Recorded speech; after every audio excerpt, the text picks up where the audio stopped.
found this in the supermarket. Couldn't believe it. But this is I guess it's easy to get now, Hobgoblin over here in the States, at least in the Mid-Atlantic region. Cheers.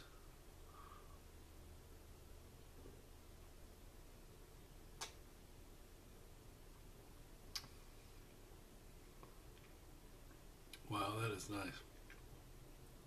Very smooth, not hoppy.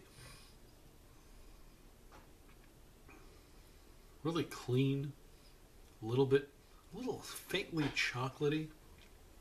That's pretty good. That's very nice. Hops in the back, malt in the front. What's going on? Well, nothing. Thanks for watching. But no, I actually have, about, what would it be? Actually in liters, it's 38 liters of beer in my refrigerator right now, and it's doing nothing. It's just sitting there. It's a little over 10, I would say a little over 10 gallons. But funny story, I went to keg the my, what do we call it, my Mobro, my Maris Otter Bravo Smash, and my my Honey Brown, and got the kegs all cleaned out and everything nice and ready, and put my beer in there and went to pressurize them, and I had no CO2 in my tank. It was completely empty, and it was terrible. It was at night. It was, I think it was Sunday night, and I'm sitting there going, what do I do now? But no, my keg was, my tank, my CO2 tank was completely empty. So I put the put the kegs in the refrigerator, and took them down to a guy who I'd been to before, and actually, let me back up. I took it to a guy who hadn't been before, and I wanted him to have have him fill it up. Well, he said your tank. He looked on the tank, says, "Hey, it needs to be hydro tested." I think that's what it's called, hydro tested. And he wanted to charge me $30 US for hydro testing, and then $20 to fill it. And I said, man, that sounds pretty high. I don't remember spending that much for just filling it. I mean, I think his fill price seemed to be a little high. So I took it back to the guy I went to before.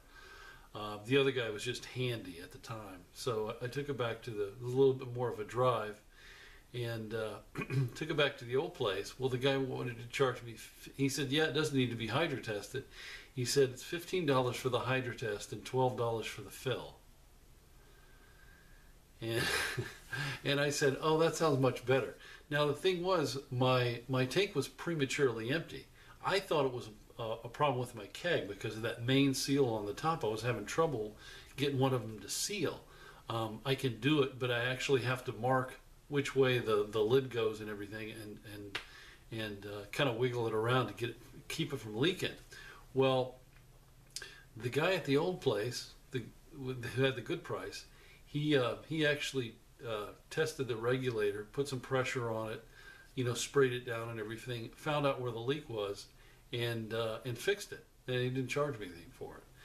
So the only problem with it is that although the first guy was higher, he was going to just exchange, CO2 tanks, and I'd be on my way. Well, this guy actually sends his off to be hydro tested, and then he has to wait till they come back. So my kegs are going to be in the refrigerator for a week. I'll have them next week. But anyway, so. But when I was tasting the beer, when I was putting it into the keg, of course I always have to taste it. I only did these in primary. I didn't use a secondary at all. I think the brown ale, the honey brown, was in there for, I believe, at least 3 weeks, and the Mobro Smash was in there for 2 weeks. Well, I tasted both of them, and the honey brown tastes really good. I mean, that is just right on. Not unlike the Hobgoblin.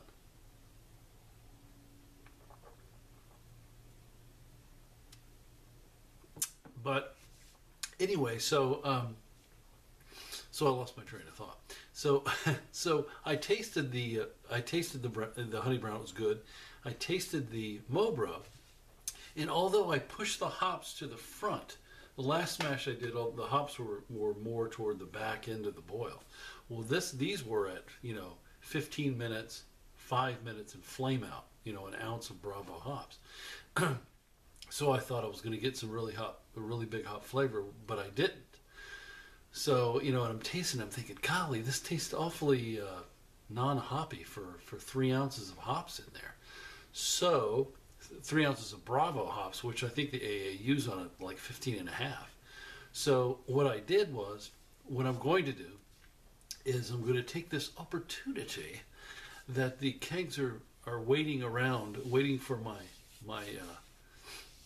cylinder or my tank to be pressure tested and filled and come back to me. I'm going to take that time to dry hop that Mobro with at least another ounce of Bravo to see what happens. But anyway, so and I went to. It was kind of nice because last Saturday. Took the wife down to Back Bay Brewing here in Virginia Beach. Really nice place. And I got some pictures at the end here. It was our 17th anniversary, so we went to the Back Bay Brewing, and then we went to our favorite Italian restaurant, Bellamonte, which is a really nice Italian restaurant that's been here for a long time. And they catered our wedding 17 years ago. So they're getting ready to change hands. We read in the newspaper this past week. So we said, hey, for our 17th anniversary, let's go there. They're selling out and everything. They're selling, and this will be our last chance, to get in there as the with the old owner. So we went there, had a really good time. But so it was kind of a busy weekend, but not much is going on. I mean, I'm just kind of waiting for my tank to come back. Should be next week, and then I'll carb those bad boys up for about a week, and I'll be set. But anyway, just wanted to give you an update, even though there wasn't a whole lot going on. And I will see you on the next brewing video. Cheers.